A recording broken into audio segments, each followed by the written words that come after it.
Good morning बच्चों। कल हम लोगों ने जो पढ़ा investment of a bank fund chapter का, ये 5वां लेक्चर है और जो पॉइंट था precaution to be taken by bank before giving loan, इस पर हम लोग डिस्कस कर रहे थे। कल हमने बताया कि इसको क्या, बैंक को क्या क्या ध्यान रखना चाहिए। उसमें कुछ कल पॉइंट हम लोगों ने जो डिस्कस किया कि bank should given the loan for the productive purpose, for the short term purpose and for the in the form of the diversified loan. इसको हमने डिस्कस किया था। आज है पहला चौथा point, adequate security. Adequate security का मतलब before the giving the loan banks must keep the security from the borrower in a sufficient manner and that must be liquidated within the stipulated time। यानी कि bank जब भी किसी को दे तो उसके अगेंस्ट ऐसी सिक्योरिटी को रखवा ले ताकि अगर इन सर्टेन केस बारोवर पैसा नहीं दे पा रहा है तो बैंक उसको बेच करके आसानी से उसको कैश में कन्वर्ट कर ले। उसमें ये देखना चाहिए, ये बैंक को बारोवर के पॉइंट ऑफ व्यू से सिक्योरिटी का एनालिसिस नहीं करना चाहिए। इसको एनालिसिस करना चाहिए बैंक के खुद पॉइंट ऑफ व्यू से कि क्या वो उसका मार्केट में आसानी से बिक सकता है, मार्केट वैल्यू उसकी कितना है और मार्केट वैल्यू के साथ क्या वो आसानी से बिक सकता है, उसमें कोई लीगल प्रॉब्लम तो नहीं होगा। ये सब चीजें ध्यान से बैंक को देख लेना चाहिए। पांचवा है regular repayment of the loan, जिसको हम लोग आज कहते हैं EMI कहते हैं। कि बैंक क्या करता है कि बेसिक अमाउंट, मान लीजिए कि 4,000 रुपया पर मंथ के हिसाब से किसी ने 1,20,000 रुपया जो है लोन लिया, सॉरी फिर से हम रिपीट करें, 1 लाख रुपया लोन लिया और कुल ब्याज जो है उसका पड़ रहा है 20,000 रुपया, वो 30 महीने के लिए ले रहा है लोन। तो फिर से कर रहे 1 लाख रुपया वो लोन ले रहा है, 20,000 रुपया 30 महीने के बाद 20,000 रुपया उसका ब्याज आता है एक मोटा मोटा, तो कुल उसको देना है 1,20,000। तो बैंक क्या करता है, EMI के थ्रू 4,000 रुपया महीना फिक्स कर देगा। 4,000 में बेसिक अमाउंट और प्लस आपका बेसिक अमाउंट और प्लस इंटरेस्ट शामिल हो जाएगा, वो 30 महीना देगा। तो 4,000 रुपये बड़े आसानी से एक बारोवर अपने इनकम में से निकाल करके दे देगा और अगर तो वो 30 महीने बाद वो पूरा हो जाएगा। लेकिन कोई अगर कहे 1,20,000 दे दो एक साथ, तो हो सकता है उसको मुश्किल पड़ जाए और बैंक का पैसा फंस सकता है। इसीलिए बैंक एक अच्छे इंस्टॉलमेंट में आपका EMI के थ्रू जो है छोटे छोटे उसको रिपेमेंट का व्यवस्था बना देता है। छठा जो है, इस पर हम लोग काफी डिस्कस जो किया, credit standing of the borrower. Intro में भी मैंने बोला था कि before giving the loan bank must inquire about the credit worthiness of the borrower. उसकी मार्केट में स्टैंडिंग क्या है, बैंक की निगाह में उसकी स्टैंडिंग क्या है, उसको कैपेसिटी टू पे, ये सारी चीजें देख लीजिए जो हमने 3C का पॉइंट रखा था, कैरेक्टर, कैपेसिटी टू पे एंड विलिंगनेस टू पे का। ये चीजें उसको 3 देख लेना चाहिए और कैपिटल इसको देख लेना चाहिए, उसी के बाद उसको देना चाहिए। 7वां है loan to be given for appropriate quantity. ये एक बहुत महत्वपूर्ण पॉइंट है। हम जब रिसर्च कर रहे थे PhD का, तो हमारा इंडस्ट्री टॉपिक था, उसमें मैंने एक ऑब्जर्व किया कि बैंक जो सबसे ज्यादा इस एरिया में बैंक फेल हो रहे हैं, उसमें एक मुख्य कारण था कि किसी व्यक्ति को जरूरत 1 लाख का है तो बैंक उसको 20,000, 25,000, 30,000 दे रहा है, या किसी व्यक्ति को, किसी बिजनेस को मान लीजिए 60,000, 50,000, 40,000 रुपया जो है फिक्स कैपिटल के लिए चाहिए और 60,000 वर्किंग कैपिटल के लिए चाहिए।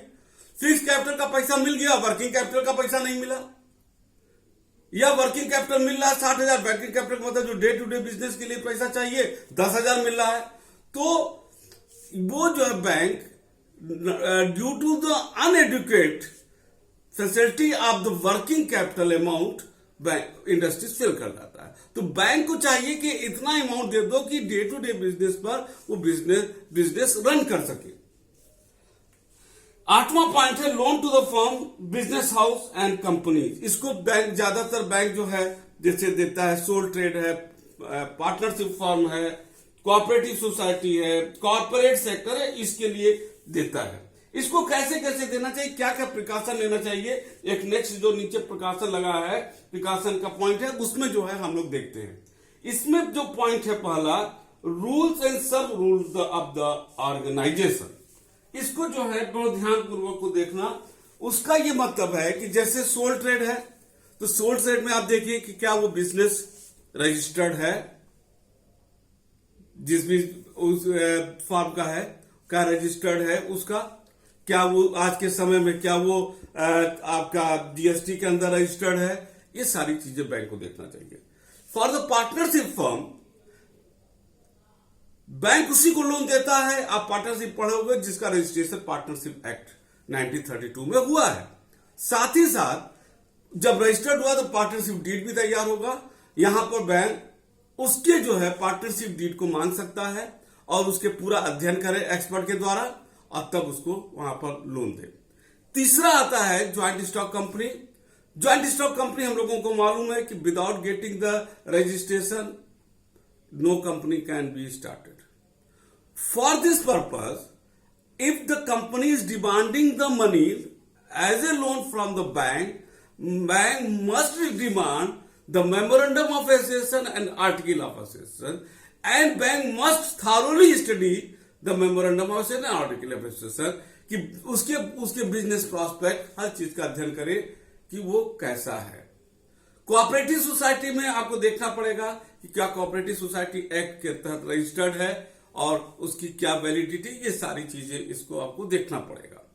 तो बैंक आफ्टर स्टडी, और इस बैंक के पास चूंकि जितने भी पब्लिक सेक्टर के बैंक है, प्राइवेट बैंक है, उनके पास चार्टर्ड अकाउंटेंट के रूप में स्पेशलाइज्ड लोग होते हैं जो प्रोजेक्ट की वैलिडिटी का अध्ययन करते हैं। उनके द्वारा बैंक अध्ययन करा करके तभी उसको लोन दे, अदरवाइज बैंक को उसको लोन देना अवॉइड करना चाहिए। तो बैंक वैसे करते भी है और ये करें।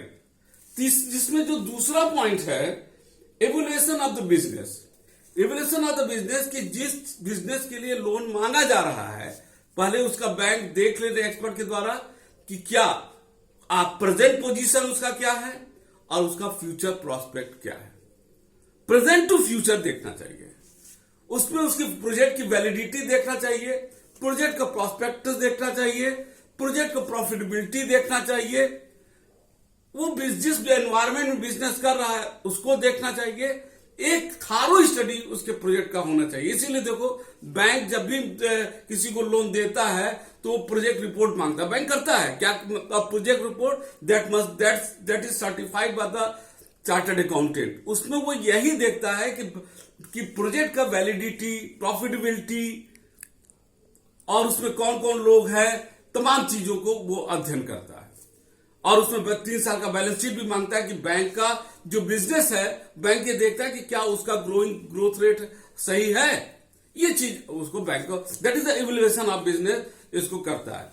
तीसरा जो पॉइंट है, मैनेजमेंट ऑफ द ऑर्गेनाइजेशन।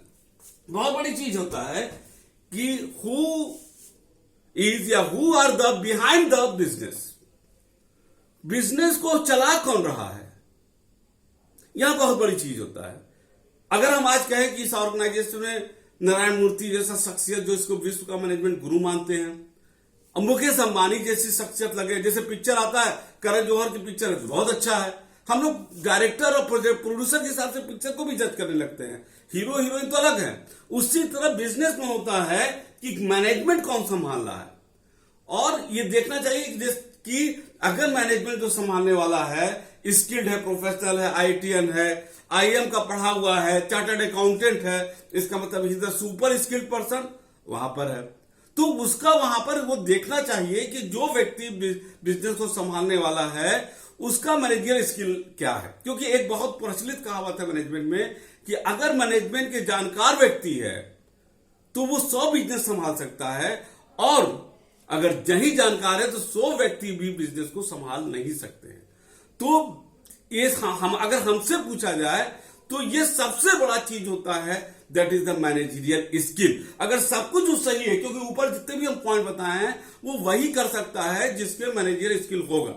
तो managerial skill is one of the significant point before bank, when the bank give the loan. तो उसको वो देखता है कि इसके पीछे कौन है, क्या है, उसका एक्सपीरियंस क्या है, उसका बैकग्राउंड क्या है, उसका एजुकेशन क्या है, उसका टेक्निकल स्किल क्या है, क्या उसको एनवायरमेंटल स्टडी है, ये so many things are there जो हम लोग कॉमर्स में डिटेल पढ़ते हैं। तो ये सब डेटा पॉइंट हो गया था प्रिकॉशन के तौर पर, और रूल रेगुलेशन में बैंक को किन किन चीजों को ध्यान में रखना चाहिए बिफोर गिविंग द लोन। अगर ये सारी चीजें पॉइंट को ध्यान में रखें, सिर्फ बैंक नहीं, अगर हमसे कहे तो पर्सनल लेवल पर हमको देखना चाहिए कि बैंक को, हम लोगों को भी सिर्फ बैंक को नहीं पर्सनल लेवल पर देखे और तब लोन देना चाहिए। अगर हम सेफ्टी चाहते हैं तो सिर्फ दे देना ही उचित नहीं होता है, उसकी रिकवरी होगा जब हम इन सारी चीजों को ध्यान देंगे।